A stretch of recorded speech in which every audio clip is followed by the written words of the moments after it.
Hi hello ಎಲ್ಲರಿಗೂ ನಮಸ್ಕಾರ. ಇವತ್ತಿನ ವಿಡಿಯೋದಲ್ಲಿ ಏನು ತಿಳಿಸ್ಕೊಡ್ತಾ ಇದ್ದೀನಿ ಅಂದರೆ, ಗೃಹಲಕ್ಷ್ಮಿ ಯೋಜನೆ ಕಡೆಯಿಂದ ಅಥವಾ ಸರ್ಕಾರದ ಕಡೆಯಿಂದ 22ನೇ ಕಂತಿನ ಹಣ ಎಷ್ಟು ಜನರಿಗೆ ಜಮಾ ಆಗಿದೆ, ಇನ್ನು ಎಷ್ಟು ಜನರಿಗೆ ಬ್ಯಾಲೆನ್ಸ್ ಇದೆ ಅಂತ ಇವತ್ತಿನ ವಿಡಿಯೋದಲ್ಲಿ ಸಂಪೂರ್ಣವಾಗಿ ಮಾಹಿತಿನ ತಿಳಿಸ್ಕೊಡ್ತಾ ಇದ್ದೀನಿ. ಯಾರೆಲ್ಲ ನಮ್ಮ ಚಾನಲ್ ಹೊಸದಾಗಿ ನೋಡ್ತೀರಾ ದಯವಿಟ್ಟು ಸಬ್ಸ್ಕ್ರೈಬ್ ಆಗಿ, ಅದೇ ರೀತಿಯಲ್ಲಿ ಒಂದು ವಿಡಿಯೋಗೆ ಲೈಕ್ ಮಾಡಿರಿ ಅಂತ ಹೇಳ್ತಾ ಇವತ್ತಿನ ವಿಡಿಯೋನ ಸ್ಟಾರ್ಟ್ ಮಾಡ್ತಾ ಇದ್ದೀನಿ. ನೋಡ್ಬೋದು ಸ್ನೇಹಿತರೆ, ಇಲ್ಲಿ ಎಷ್ಟು ಜನರಿಗೆ ಜಮಾ ಆಗಿದೆ ಅಂತ ಕೇಳಿದ್ರೆ ಒಂದು 40% ಜನರಿಗೆ ಜಮಾ ಆಗಿದೆ. ಇನ್ನವರೆಗೂ ಕೂಡ ಇನ್ನೊಂದು 60% ಜನವರಿಗೆ ಜಮಾ ಆಗಿಲ್ಲ. ಯಾವಾಗ ಜಮಾ ಆಗುತ್ತೆ ಅಂತ ಕೇಳಿದ್ರೆ ಇನ್ನು 15 ದಿನ ಆಗ್ಬೋದು ಅಥವಾ ಒಂದು ತಿಂಗಳು ಆಗ್ಬೋದು. ಇಷ್ಟು ದಿನದಲ್ಲಿ ಜಮಾ ಆಗುತ್ತೆ, ಖಂಡಿತವಾಗಿ ಜಮಾ ಆಗುತ್ತೆ. ಅಥವಾ ಮುಂದಿನ ತಿಂಗಳು ಹಣ ಬಿಡುಗಡೆ ಆಗೋವಾಗ 23ನೇ ಕಂತಿನ ಹಣ ಬಿಡುಗಡೆ ಆಗೋವಾಗ ಕೂಡ ಸಾಕಷ್ಟು ಜನರಿಗೆ ಜಮಾ ಆಗ್ತಾ ಇರುತ್ತೆ. ಯಾರೆಲ್ಲ ನಮ್ಮ ಚಾನಲ್ ಹೊಸದಾಗಿ ನೋಡ್ತಾರೆ ಫ್ರೆಂಡ್ಸ್ ದಯವಿಟ್ಟು ಸಬ್ಸ್ಕ್ರೈಬ್ ಆಗಿ, ಅದೇ ರೀತಿಯಲ್ಲಿ ತಪ್ಪದೇ ಒಂದು ವಿಡಿಯೋಗೆ ಲೈಕ್ ಮಾಡಿರಿ. ನೋಡ್ಬೋದು ಸ್ನೇಹಿತರೆ, ಇಲ್ಲಿ 60% ಜನರಿಗೆ ಇನ್ನೂ ಬ್ಯಾಲೆನ್ಸ್ ಇದೆ. 60% ಜನರು ಬಂದಿಲ್ಲ ಅಂತ ಸಾಕಷ್ಟು ಜನ ಕಾಯ್ತಾ ಇದ್ದೀರಾ. ಯಾರೆಲ್ಲ ಬಂದಿಲ್ಲ ಅಂತ ಟೆನ್ಷನ್ ಮಾಡ್ಕೊತಿದ್ದೀರಾ, ಖಂಡಿತವಾಗಿ ಬರುತ್ತೆ. ನಿಮ್ಮ ಒಂದು ರೇಷನ್ ಕಾರ್ಡ್ ಆ್ಯಕ್ಟಿವಲ್ಲಿ ಇದೆಯಾ ಇಲ್ವಾ ಅಂತ ಚೆಕ್ ಮಾಡ್ಕೊಳ್ಳಿ.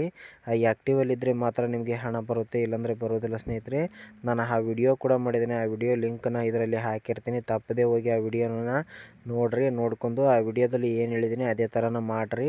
ನಿಮ್ಮ ಒಂದು ರೇಷನ್ ಕಾರ್ಡ್ ಆ್ಯಕ್ಟಿವಲ್ಲಿ ಇತ್ತಂದರೆ ಖಂಡಿತವಾಗಿ ಹಣ ಬರುತ್ತೆ. ನಮಗೆ ಬಂದಿಲ್ಲ ಏನಾಗಿದೆ ಅಂತ ಭಯ ಬೀಳುವ ಅಗತ್ಯ ಇಲ್ಲ. ನೋಡ್ಬೋದು ಸ್ನೇಹಿತರೆ, ಇಲ್ಲಿ ನೋಡ್ಬೋದು 20ನೇ ತಾರೀಕಿಗೆ 10ನೇ ತಿಂಗಳು 2025ಕ್ಕೆ ಇಲ್ಲಿ DBTಯಲ್ಲಿ ನೋಡ್ಬೋದು ಸ್ನೇಹಿತರೆ ಅಪ್ಡೇಟ್ ಕೂಡ ಆಗಿದೆ, ಹಣ ಜಮಾ ಆಗಿದೆ. ಒಂದು 40% ಜನಕ್ಕೆ ಮಾತ್ರ ಹಣ ಜಮಾ ಆಗಿದೆ. ಇನ್ನು ಮಿಕ್ಕಿದಲ್ಲಿ 60% ಜನರಿಗೆ ಇನ್ನೂ ಹಣ ಜಮಾ ಆಗಿಲ್ಲ. ನಾನು ಬಂದಿರೋರ್ದು ಮಾತ್ರ ಇವಾಗ ಪ್ರೂಫನ್ನು ತೋರಿಸ್ತಾ ಇದ್ದೀನಿ. ಬಂದಿರಲಾರ್ದವ್ರದ್ದು ಕೂಡ ನಾನು ಇವಾಗ ಸ್ಕ್ರೀನ್ ಶಾಟನ್ನು ತೋರಿಸ್ತೀನಿ. ನೋಡ್ಬೋದು ಸ್ನೇಹಿತರೆ, ಇವಾಗ ತೋರಿಸ್ತಾ ಇರುವಂಥ ಸ್ಕ್ರೀನ್ ಶಾಟಲ್ಲಿ ಹಣ ಇನ್ನವರೆಗಾದರೂ ಕೂಡ ಜಮಾ ಆಗಿಲ್ಲ. ಸಾಕಷ್ಟು ಜನರು ಕಾಯ್ತಾ ಇದ್ದಾರೆ, ದಯವಿಟ್ಟು ಅಗತ್ಯ ಇಲ್ಲ. ಯಾಕಂದರೆ ಖಂಡಿತವಾಗಿ ಬ್ಯಾಂಕ್ ಅಕೌಂಟಿಗೆ ಜಮಾ ಆಗುವಾಗ ಜಮಾ ಆಗುತ್ತೆ ಖಂಡಿತವಾಗಿ. ಯಾರೆಲ್ಲ ಬಂದಿಲ್ಲ ಅಂತ ಟೆನ್ಷನ್ ಮಾಡ್ಕೊತಿದ್ರೆ ಅಂಥವರೆಲ್ಲ ಏನು ಟೆನ್ಷನ್ ಮಾಡ್ಕೋಬೇಡಿ. ನಿಮ್ಮ ಒಂದು ರೇಷನ್ ಕಾರ್ಡನ್ನು ಪರಿಶೀಲನೆ ಮಾಡ್ಕೊಳ್ಳಿ. ನಿಮ್ಮ ರೇಷನ್ ಕಾರ್ಡ್ ಆ್ಯಕ್ಟಿವಲ್ಲಿ ಇತ್ತಂದರೆ ಖಂಡಿತವಾಗಿ ಇವತ್ತಲ್ಲ ನಾಳೆ ಹಣ ಜಮಾ ಆಗೇ ಆಗುತ್ತೆ.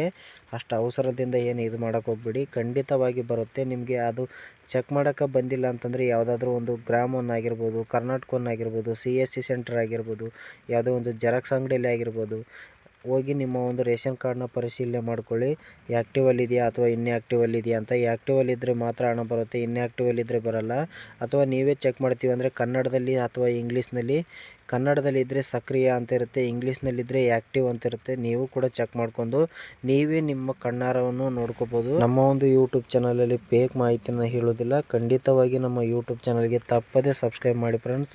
ಇವತ್ತಿನ ವಿಡಿಯೋದಲ್ಲಿ ನೀವು ನೋಡ್ತಾ ಇದ್ದೀರಾ, ನಾವು ಸತ್ಯವನ್ನೇ ಹೇಳ್ತೀವಿ, ಸತ್ಯವನ್ನು ಬಿಟ್ಟರೆ ಬೇರೆ ಏನು ಹೇಳೋದಿಲ್ಲ. ಹಾಗಾಗಿ ಪ್ಲೀಸ್ ಒಂದು ಸಬ್ಸ್ಕ್ರೈಬ್, ಒಂದು ಲೈಕ್ ಮಾಡಿದ್ರೆ ನಮ್ಗೆ ಅದೇ ಖುಷಿ. ಇಂಥ ವಿಡಿಯೋಗಳನ್ನು ಮಾಡಿ ಅಪ್ಲೋಡ್ ಮಾಡೋಕ್ಕೆ ನಮಗೂ ಕೂಡ ಒಂದು ಸಂತೋಷ ಆಗುತ್ತೆ, ನಮಗೂ ಕೂಡ ಹೆಚ್ಚಿನ ವಿಡಿಯೋ ಮಾಡೋಕ್ಕೆ ಸಪೋರ್ಟ್ ಕೂಡ ಮಾಡಿದಂಗೆ ಆಗುತ್ತೆ. ಅದಕ್ಕೋಸ್ಕರ ನಿಮಗೆ ಸಬ್ಸ್ಕ್ರೈಬು ಮತ್ತು ಲೈಕ್ ಮಾಡಿರಿ ಅಂತ ನಾನು ಅಷ್ಟು ವಿಡಿಯೋದಲ್ಲಿ ಕೇಳೋದು.